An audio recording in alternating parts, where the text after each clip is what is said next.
আসসালামু আলাইকুম বন্ধুরা। এই দেখো বোনাস পাইলাম, অফিসে ঈদের বোনাস। আলহামদুলিল্লাহ, নতুন টাকা দিল, ছাড় দিল। এখন বাজে 11টা, আমি আসছি 9:30টায়।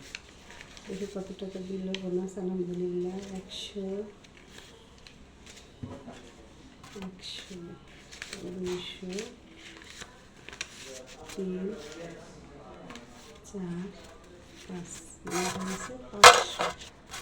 আর এখানে এটা হলো 500 টাকার নোট, দেখছো? নতুন টাকা, নতুন বেরিয়েছিল ওই টাকাটা। 1000,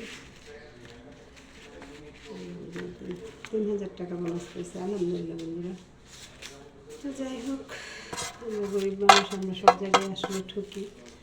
মানে আমাদের নাই, আমাদের না হলে চলে। যাদের আছে তাদের আরও বেশি প্রয়োজন, তাদের আরও বেশি দরকার, তাদের চাহিদা বেশি। যাক আল্লাহ তারপর সন্তুষ্টি আদায় করুক। আমরাও করি আল্লাহর কাছে আলহামদুলিল্লাহ, শুকরিয়া আদায় করি। এর মধ্যে বরকত দিবে, রহমত দিবে আলহামদুলিল্লাহ।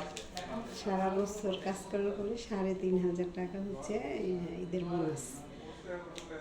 তো যাই হোক, সবই আল্লাহর ইচ্ছা, আল্লাহর দয়া, আল্লাহর খুশিতেই খুশি, আল্লাহর সন্তুষ্টিতেই সন্তুষ্টি। এরপরে আমরা সন্তুষ্ট থাকবো বন্ধুরা। এটা আমার অনেক কষ্টের টাকা, হালাল রিজিক আলহামদুলিল্লাহ বন্ধুরা। তো এই তো বন্ধুরা, ঈদের কেনাকাটা প্রিন্সের জন্য আজকে করতে যাব। তো সবাইকে আল্লাহ সবাই তৌফিক মতো তো কেনার তৌফিক দিক, সবার মনের আশা, এর মধ্যে আল্লাহ মনের আশা পূর্ণ করুক, তৃপ্তি দেখ, সন্তুষ্টি দেখ আলহামদুলিল্লাহ বন্ধুরা। অবশ্যই পাশে থাকো, লাইক দিও, সাবস্ক্রাইব করো প্লিজ বন্ধুরা। আসসালামু আলাইকুম।